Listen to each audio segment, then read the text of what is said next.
Hi, Fashion Dolls. It is Wednesday, August 3rd, and welcome to another episode of Style by Stevie. Our very next special guest is a makeup artist, special effect makeup artist, former indie pro wrestler. He is a fighter at celebrity boxing and stand-up comedian and actor. I'm super excited to introduce our very special guest, ladies and gentlemen, Mike Mazza. So let me share this live with him. I hope you guys all are doing wonderful this beautiful Wisdom Wednesday like I am. Give me a sec. So that we can dive right into this interview. Hi, Valone. So let's get right into this interview, ladies and gentlemen. Make sure you guys share the live and stay tuned. We've got, hopefully my co-host Johnny should be joining me. He joined me yesterday. He surprised me. He came back. So hopefully he should be joining me today. So without further ado, let's welcome our very special guest, Mr. Mike Mazza. Hope I'm saying it right.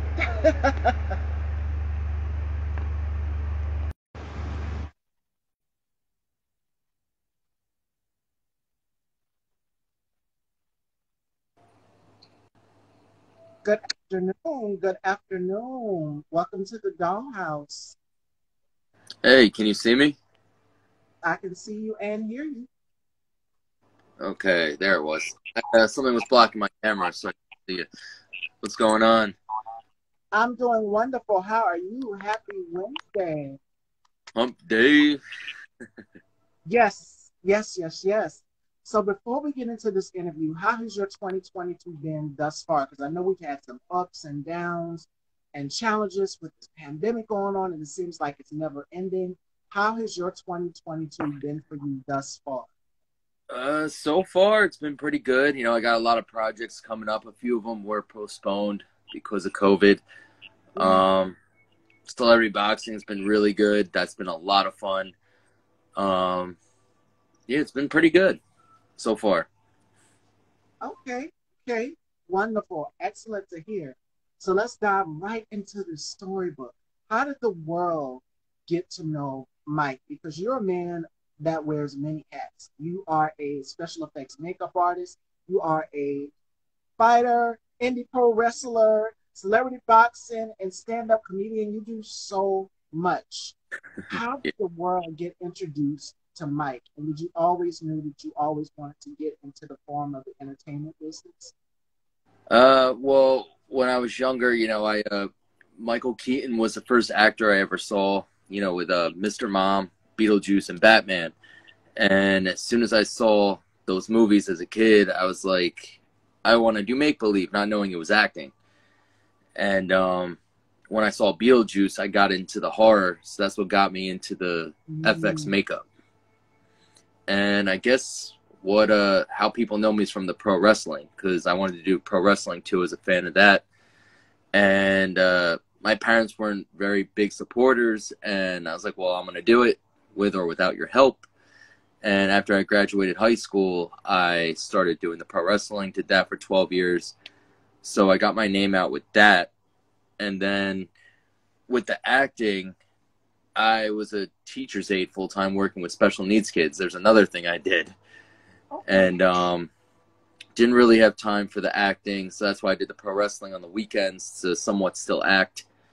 And then once they let me go with the teaching, I kind of got fired from the teaching because they said my comedy was too dirty. And they also saw a picture of me with a prop gun on a movie set. And they were like, well, you can't really do that if you work with kids. So once that happened, I ended up meeting this director, and he was like, oh, you're an actor? I was like, yeah. He's like, well, stick with me. I might have some stuff for you. And ever since then, that was like 5-6 years ago, I've been getting all this work with acting and all that. Did my first movie, independent film, that I was a lead role in a couple years ago. And it's funny because I didn't think a lot of people saw it. And now if like I go to bars and stuff like that, they're like, oh, you're the one with the sex doll, because in the movie my character ends up buying a sex doll because he can't find love anywhere else, and he gets bullied for it, and I end up becoming like a psychopath in the movie. So people, I guess they recognize me from that. And then also with the celebrity boxing now, you know, Damon Feldman, the owner of Celebrity Boxing, was cool enough to like give me a shot, and a lot of people from my last fight have been coming up to me with that too. So So yep. how do you find the balance to do all of these things? Boxing, wrestling, you're a special effects makeup artist as well too. And you do comedy as well. So how do you find the balance to do all of these Basically, I guess struggle. I'm definitely one of those actors, like, struggling actor where it's like, I do Uber Eats when I'm not on set. things? That's I never mostly had how I make money right now, so it's like, I don't do the whole 9 to 5 full-time job thing, like a lot of people are like, oh, you like, how do you survive? And it's like, I'm going to make it in acting. Like I'm going to. So I just stick with that mentality that, I got to do whatever's necessary to make it. I'm not just going to give up, so it gives me a lot of time to do everything, like whether it be comedy, celebrity boxing, acting, FX makeup, people need that all the time, movie sets and, especially Halloween. So, yep, that's how I balance it out. And your story is just crazy because a lot of people have had similar stories where they've worked in some field of childcare and they've lost that situation because they thought it was too but for the children, of course. So situations like that have happened, and something greater has happened in the end result of it. Now, fast forward, you're working on something that is in pre-production, correct? Tracking the paranormal, and you're also the host of it. So the new Mm-hmm. TV show. So tell us a little bit about that. So that was something I came up with because, I've always been into the horror and all that. And a friend of mine, a good friend of mine, owns Mopefeed TV, which is a new streaming platform. And I asked him, I was like, do you mind, like, can I get my own show? And he was like, yeah, like, what do you want to do? And I told him Tracking the Paranormal, something I just came up with. Mm. And we filmed 3 episodes, and they're up right now, streaming live on TV, on this new platform. All right. And you guys can check it out on Mile5 TV. Yep, Definitely going. Mopefeed TV, yep. Yes.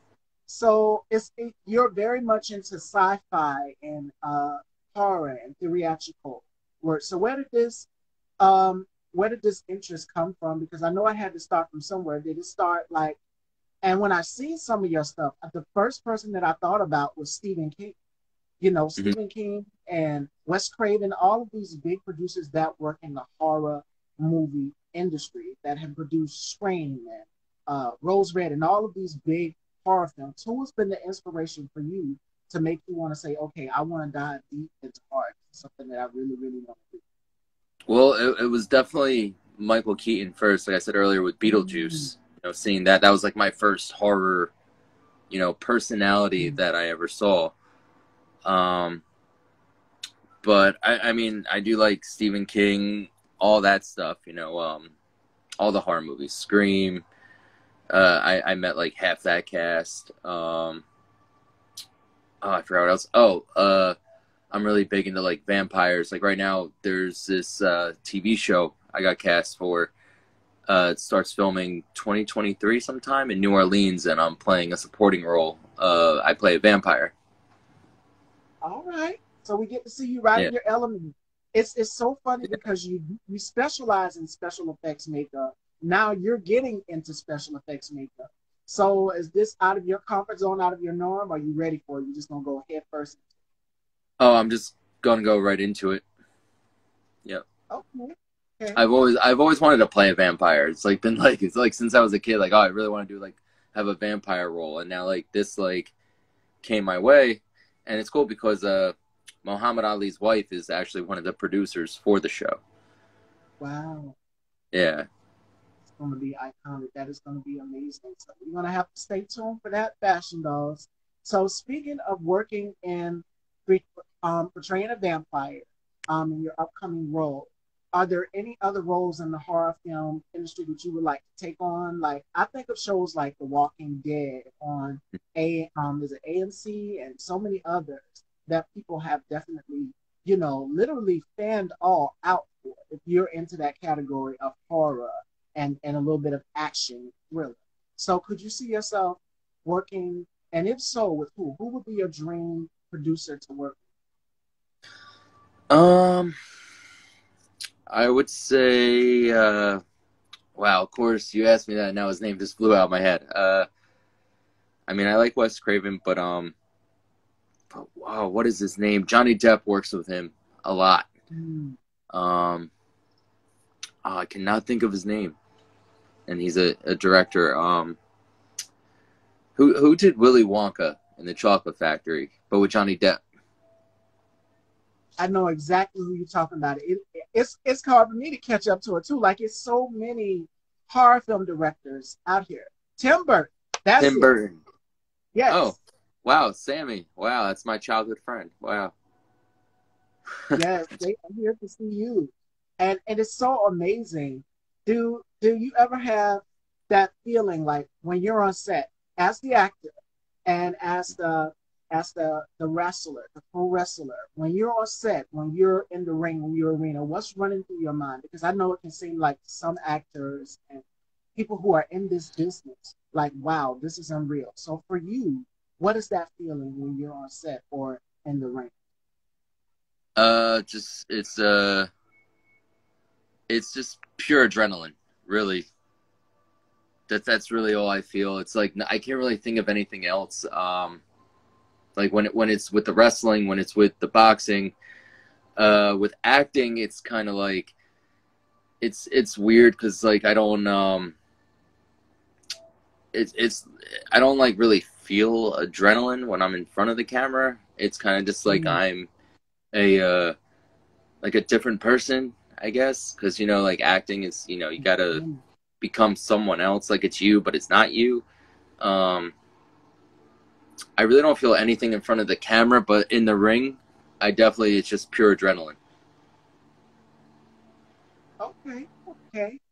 And you also played the role of Liam Huff in the new TV series Brick, which is in pre-production. So tell us a little bit about your character, but not so much about your show. I know you can't give a whole lot away.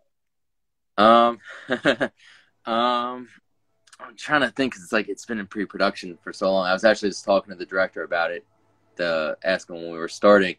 Um, I basically play like it's like I guess a drug dealer, but it's like because the show is kind of like Breaking Bad. Um, Oh, okay. but not it's like it's not like crystal meth. It's more like heroin stuff like that because so like it's called Brick because the the whole thing with like the heroin epidemic, one of the main places that the director found out it started off in Brick, New Jersey. So that's why he named it Brick. It just like made sense. Let's start it off where it started, or let's do this where it started. And my character, I guess it's. I mean, I guess. I mean, I wasn't given too much detail about it. I saw the script like a while ago, um, but I like been preoccupied, so like I haven't really studied the character on who he is. I would say he's more of like I guess a drug dealer who ends up wanting to become more, you know, and just all this crazy stuff happens, and yeah, You've been working, you've got some more coming into it, and it's a little bit out of your element. Again, when it comes to actors have to have uh, range and be able to step out of the comfort zone because I know you're used to doing horror and theatrical, but this role is a little bit different. Like you said, you were playing a vampire for your upcoming role. So, but this one is it's a little bit out of your element, so I definitely can see it. And I love the fact that you have range, you're able to switch it yeah, up because yeah. most It's actors and more of actors do.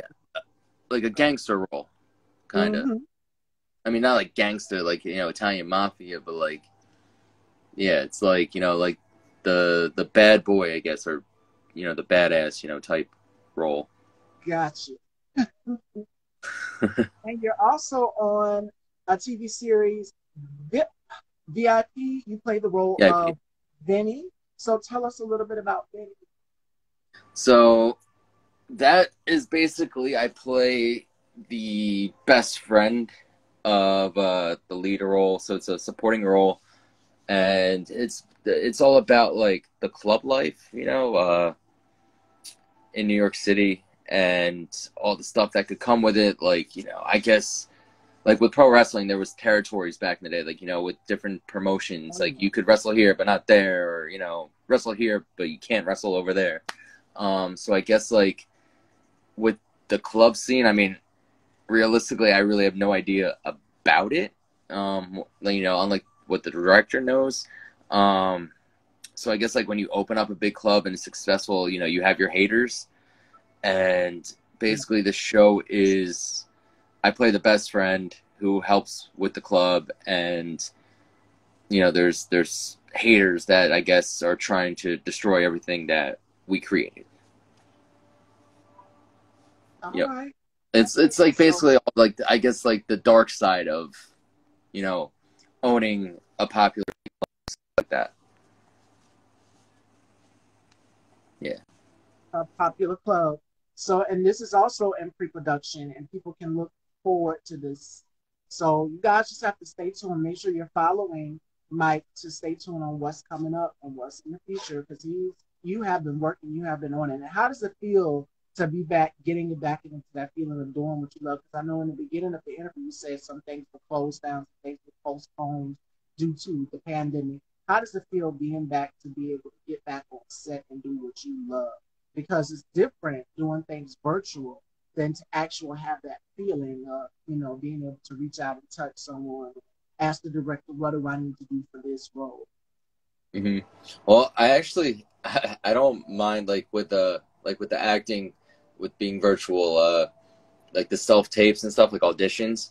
I Yes. feel like it's so much less pressure to do it at home. Like just to like record yourself self tape and send it into the casting directors more than having to like Mm-hmm. go in front of them. So like that was one thing that like was kind of positive about the pandemic with me. Like right now, because I guess I haven't had any casting calls where I had to like recently like go in front of casting directors. It's all been self tapes, Yeah. so that I like that. It's less pressure. Um, but to be on set, like again, it feels great. It's like where because unlike a lot of people, or not unlike a lot of people, but like a lot of people, like I have like depression, stuff like that, and when I'm on set, it's just like it all goes away.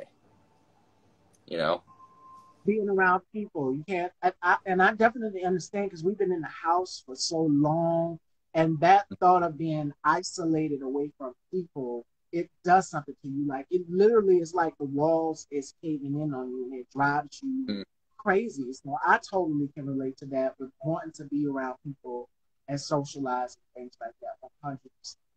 Well, the one movie I did, Love Dave, a couple of years ago, we actually did it like right like in the beginning of the pandemic, like like where it was already locked down, the virus was spreading, and we were just like we gotta film, like we gotta do something. So, and this was like Yes. before they came up with like the vaccine or like the testings and all that, and luckily like none of the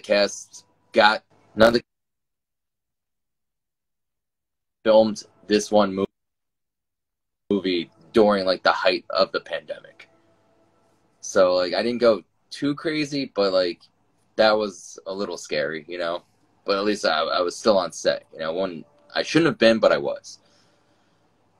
Yeah. And you got it done. And the Love Date dropped in 2020, and you did Underdogs in 2019. So hmm that this was around the time when it was just starting. Things were in production, and then they kind of halt and slow down around 2020 to 2021. Theaters, especially if you're in the New York area, like a lot of theaters and things were kind of just closed down due to things, and everybody had to do everything virtual. And it's so Yep. unfortunate because we never expected this to happen.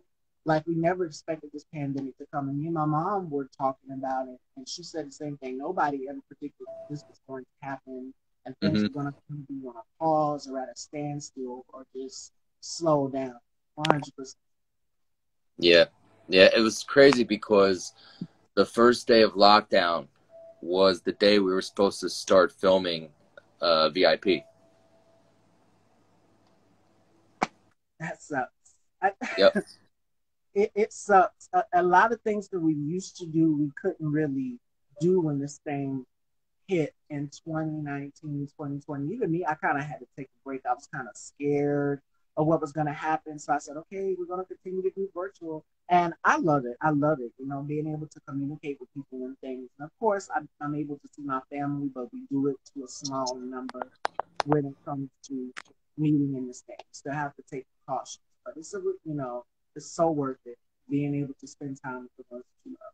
So Hmm. family, for you, how do you find that balance with being on set? Because I know it's difficult being away from family, traveling, and um, doing your film roles and going to your matches and things.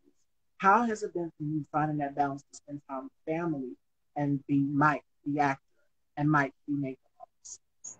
Um, well, so my parents I talk to every now and then. I'm kind of like a loner. So it's like I'm always like more to like myself. Um, like we'll talk on the phone every now and then, but I mean, I didn't get a lot of like support growing up with what I wanted to do, so I kind of just like was like, okay, well, um, bye, which isn't that great. Um, but I mean, we still like talk and stuff like that. I haven't seen them though, and probably like I saw my mom last week. Um, but that was because I was introducing her to a woman I recently just started dating, and and she has a dog, and the girl I'm dating likes dogs, so I was like, oh, let's go see the dog, and I'll introduce you to my mom, and so that was the last time I saw my mom. My dad, I actually haven't. I've talked to him, but like I haven't seen him like the whole summer. So as long as you keep it in touch with everybody, that's the most key important thing. Because every weekend when I get a moment, I always text my cousin and things like that to make sure Hmm. she's good, okay. I have family in New York, so my father's always keeping in touch with them. And then for myself, I'm from South Carolina, so family's nothing but a drive away from me. So I'm able to text them or call them if I need them. We have a whole text group on Messenger, and I'm always hearing it go off. They're changing recipes and doing all of these things within the group chat. So it's good. It's so good to be able to communicate with them. And there's nothing better. Yeah, I've been kind of slacking, and I gotta kind of give myself a slap on the wrist, a little pat on the wrist for slacking, because I always try to keep in touch with everybody, especially family. That's near and dear. hmm, yeah, I understand that. Yep. 100%, 100%. All right, I'm like fashion trying to dolls. hear you because it's like it's very low. Hold on, let me get my earbuds in so I can hear you better. Okay. Because it's All like right, fashion dolls. As you come in, make sure you guys share. We are here with Mike.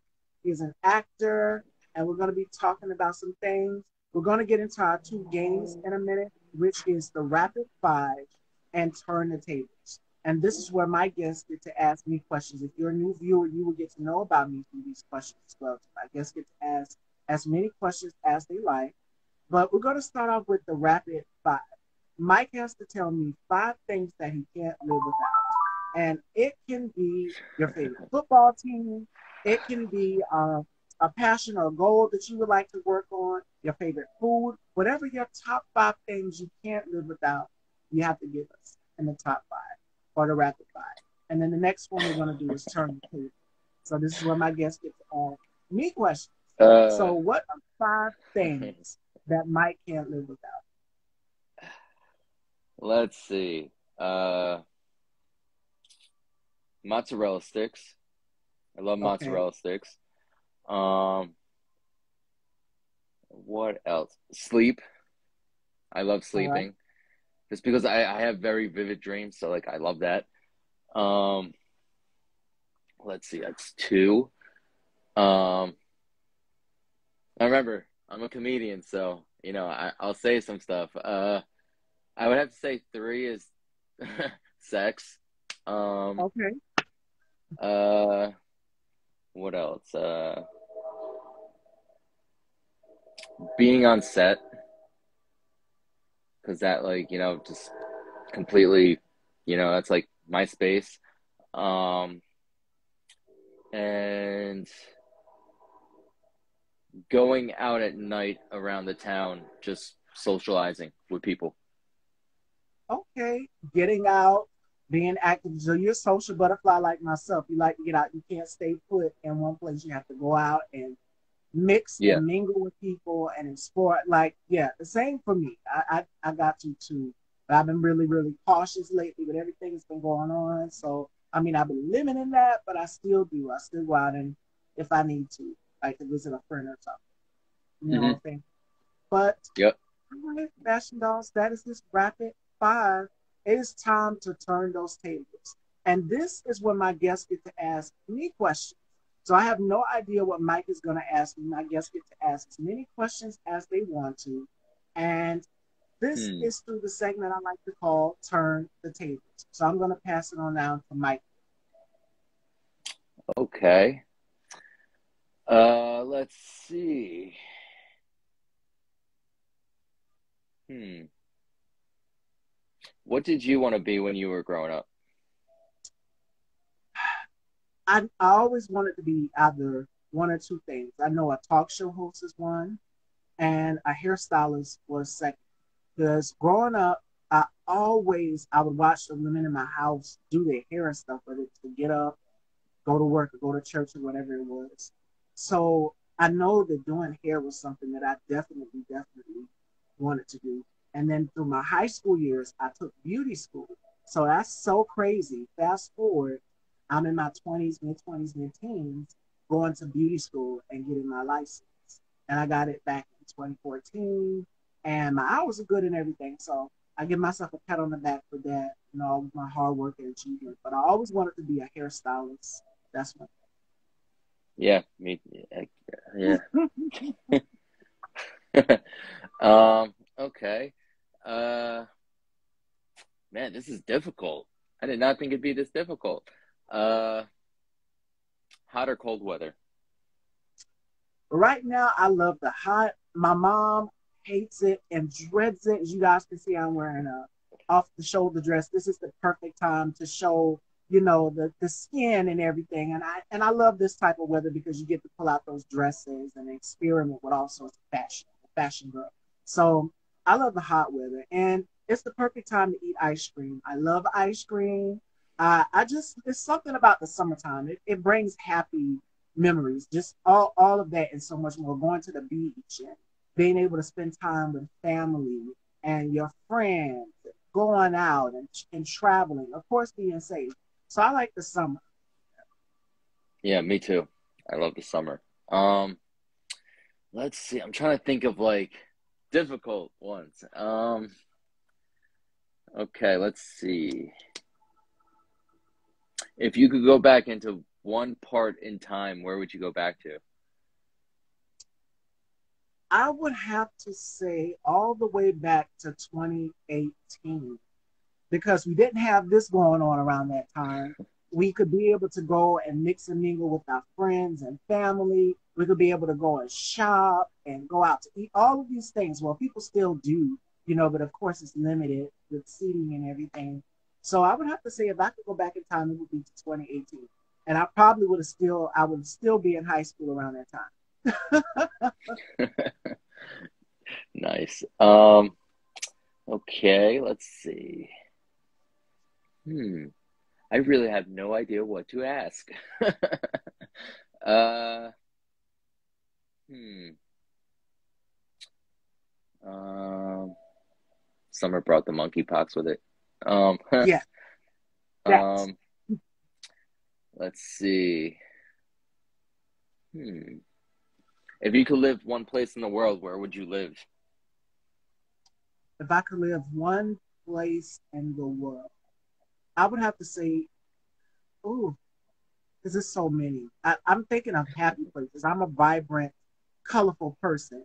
So I'm thinking maybe Thailand. I've seen documentaries on Thailand. It's beautiful. There's a lot of colorful flowers there. And I believe that when you incorporate color into your life, I've learned that through fashion. Shout outs to my assistant principal. When you add color to your life, it makes you feel better because we've been pent up in the house for so long. People just need that, like that sigh of relief, that oasis, that place where they can just escape and get away. And color enhances your mood, and studies have proven that time and time Hmm. again. So I would have to say Thailand. Okay. Hmm. Let's see. Hmm. I'm like looking out my window here, like, what can I say that I haven't said? Um. Hmm. Uh. hmm. These are some great I'm ones. just gonna go with. I'm like stuck. I have no idea what to say. Let's see. Okay. What is your favorite movie of all time? Like favorite one? My favorite movie of all time, and I think a couple people have asked me this question. Everyone knows this. I'm a big comedy junkie, so I would have to say The Nutty Professor with Eddie Murphy. I know it line for line. I know the characters like the back of my hand. So that is one of my favorites. So yeah.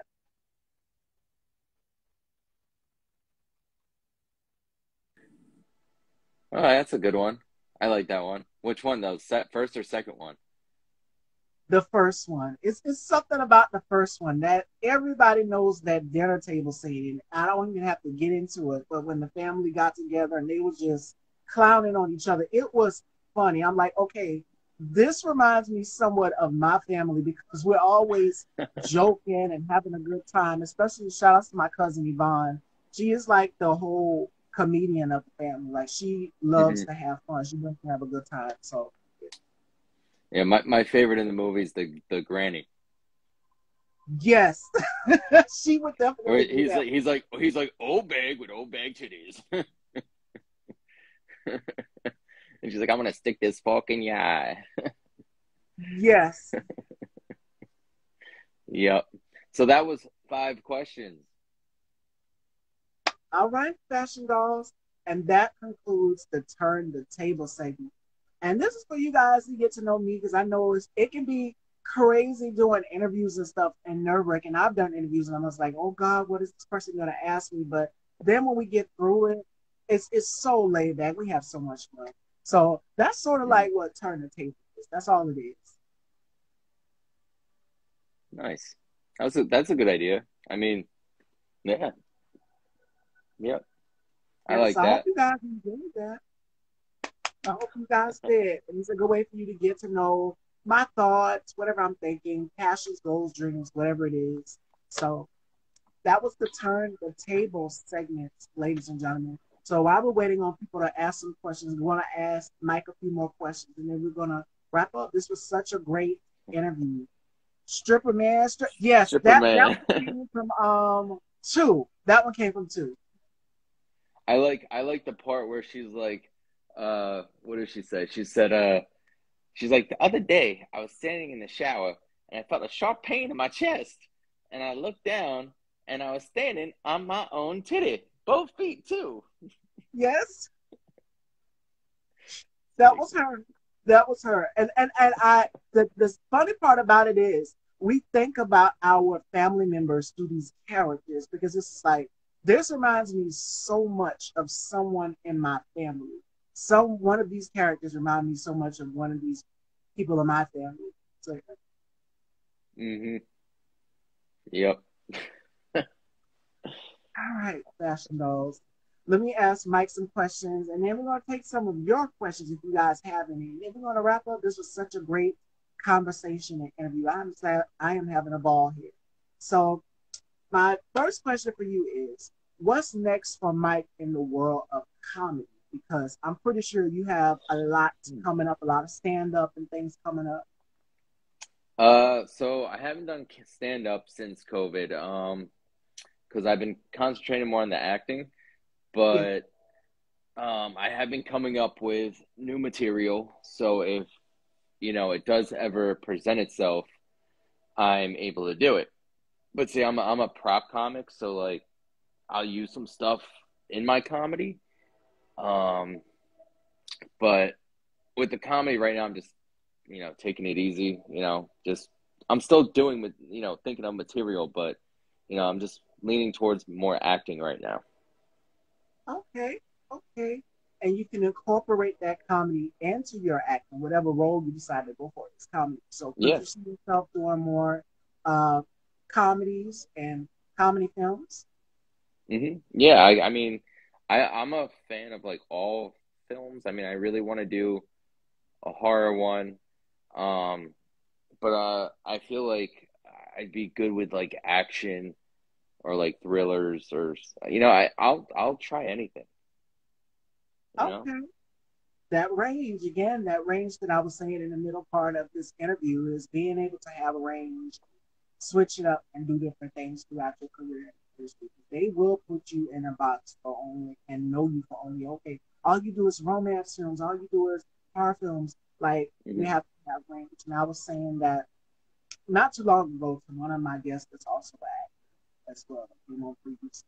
You got to have range. It's about stepping outside of the comfort zone anymore. Yeah. Yeah, like with Love Dave, there's a couple scenes where there's sex scenes and it's made with the doll. And it's like one of my friends who's an actor, he's been in a bunch of stuff like The Irishman and a bunch of big known movies. He was laughing. He was like, it's funny because, as an actor, you usually wait for that first kiss on Yeah. screen. He's like, you totally skipped that and went straight to the sex scene, but with a doll. So it was funny, it's like it takes a lot of like balls to do that, to do that, especially in front of a camera and in front of like a And set. the crew, yes. So what? Yeah. How was that for you? Because I know it could have been no, it couldn't have been me. I couldn't do it. It, But for you, what was that running through your mind? And the crew is there, and they're taping you, watching you. um, well, it was the course, the crew, the production crew, and then it felt like eternity, basically. It only took one take because I was like, I can't mess this up. And it was funny because the director, we always have fun on set. Like we know like when to be professional and all that, but like we always have fun. And during that scene, I'm like doing it and all you hear, because there's a section, all you hear is this. And I'm just like, okay, when is he going to say cut? Like feels like forever. And one of the guys on the crew like looked at the director because he like thought the same thing because like I kind of like did one of those looks like like where I'm looking around the room but not making it obvious that I'm looking at them.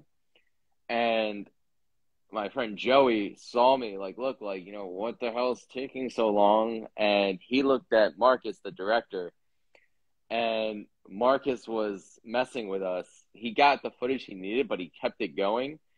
And when like we looked at him, I was like, whatever, I'm breaking character, I'm gonna look. And I looked at him and he was just sitting there and he was like,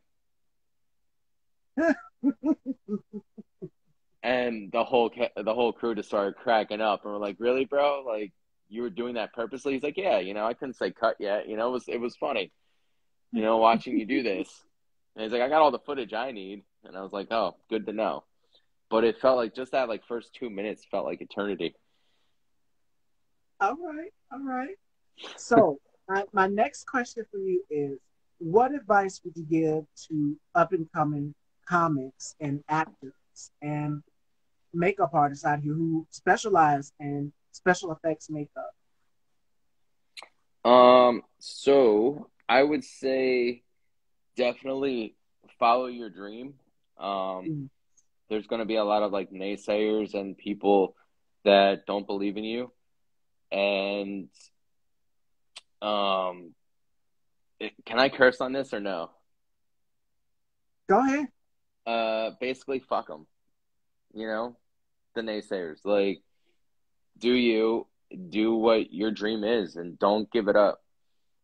Just keep pursuing it, and it's going to be hard, but eventually, it'll happen. Because And right we're gonna now it's like I've been doing it for a while, and I'm no like big time celebrity or anything like that. But it's like I have all these projects coming up. I'm just waiting for them to start. But like still, it's like I'm struggling. Like I haven't even eaten today yet. It's like, and it's gonna be hard. But if it's something you really want, just go for it, no matter what it absolutely. takes.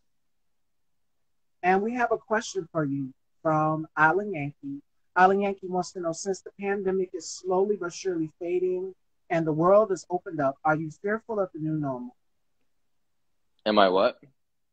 Um, Let me read that question again. He says, since the pandemic is slowly fading and the world is opening up, are you fearful of the new normal? Oh, uh, no, not at all. I mean, I really haven't. I feel like I haven't seen a difference really. Like I mean, there's still some people wearing masks. I mean, yeah, the only one of the reasons I liked the pandemic was because I did get a lot of money from it because the whole financial support thing, so that helped me out a bit. But um, I'm not really scared of like the new norm. I mean, like, what is really the new norm? I feel like it's just Mhm. it's going back basically to how it was. I mean, besides some people wearing masks. Yeah, we got to continue to be safe, make sure we're doing what we're doing. Of course, things are Hmm. starting to open up slowly but surely. We just have to make sure, everybody's okay, our family, Yeah. and everybody's Yep. all right. Fashion dolls, we are now at the end of the road. While we're waiting on some more questions to roll in, give everyone your information and where they can check out these amazing projects that you have coming out and where they can follow you. Okay, so you can follow me on Instagram. It's my name's Mike Mazza official. You can follow me on Facebook. It's Mike Mazza. Um, if you also look up Mike Mazza official on Facebook, you'll come across my private, page, like fan page.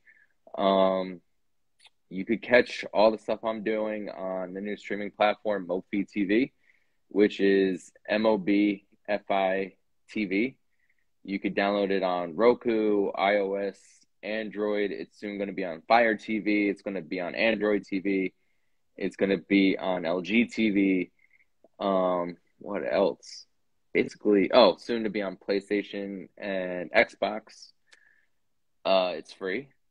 You don't have to pay for it, unlike Netflix. You know, it's all original content. All my stuff will be on there, including tracking the paranormal. And what else? That is pretty much it for my info. All right, fashion dolls. Any last questions? Any last comments, remarks? This was such a great interview, and I had such a great time, and we definitely got to speak again Yeah, in the thank future. thank you for having me. You are so welcome. You're welcome to come back to the dollhouse anytime. Thanks. All right, fashion dolls. Any last questions? Any last comments? Giving you guys a surprise just confirmed today, August 23rd. You guys know that I am a beauty junkie. I mean, I love my perfumes, I love my makeup, I love everything. Joining me August 23rd, ladies and gentlemen, we have YouTuber, our girl, Tina Marie. She is going to be here, and we are both going to be going live to discuss our favorite fragrances from Bath and Body Works. You guys know I've been on a whole self-care beauty journey if you guys have been following my stories here on Instagram. So she's going to be joining me August 23rd. So make sure you guys mark your calendars. We're going to have that out for you pretty soon. Joining me tomorrow, we have Mr. Harold E. Outley. He is coming back to the dollhouse to talk about his poetry and his upcoming projects. So make sure you guys stay tuned for that. Friday, we have Deron Searcy and we have Manny Focus. And then Saturday, we have Marwin Fontur. He's going to be here at 1 p.m. So you guys just make sure you stay tuned. We have some amazing things coming here in the Dollhouse on Style by Stevie. So if we don't have any more questions, we're going to wrap it up here. Thank you so much, Mike. It was such a pleasure having you here in the dollhouse. Yeah, We definitely definitely. got to Also, do it. I forgot to tell you too. Also, there's another TV series I'm doing coming up soon. Um, that I'm working with Tyran Moore from Growing Up Hip Hop. Okay. Yeah. Yeah, Pepper. and it's called Hmm. yeah, it's Peppa's son. Yeah, he's a good friend of mine. And it's called Vigilantes. So it's basically my character gets bullied and not bullied, beaten up, like and mugged, him and his friend on the way home. And Mm. we decide to go after the crime and those people in our town. And then it turns out that there's a bunch of vigilantes in the city that we didn't know about too that are also doing it. I can kind of get an idea of what I think is going to happen. I'm not going to say it. You guys just have to go and check it out. And all I can say about Tyran is I've seen him train in the rain. He is fast with his feet. Like yeah. Oh yeah, Tyran's a beast. Yeah, he's a beast. Yep, yep, All right, Fashion Dolls. If you don't have any more questions, Mike, it was such a pleasure having you here in the thank dollhouse. you. We definitely got to do it again in the future. Definitely, I'm down. Definitely, thank you for having me again. You are so welcome. Ladies and gentlemen, Mike Mazza, official. Thank you so much, Mike. And thank you guys for Yep, tuning in and subscribing to the YouTube channel. I noticed you guys have been subscribing. Thank you. Definitely go and check it out. And this interview will be up here and on YouTube, so you can go back and check the entire thing from beginning to end. I love you all, Fashion Dolls. You guys, please be safe. And I will see you guys tomorrow with Harold E. Outley. Hopefully, Johnny should be back tomorrow. So I'll make sure that he's coming back. But I love you all, and you guys take care and be safe. later. Take care.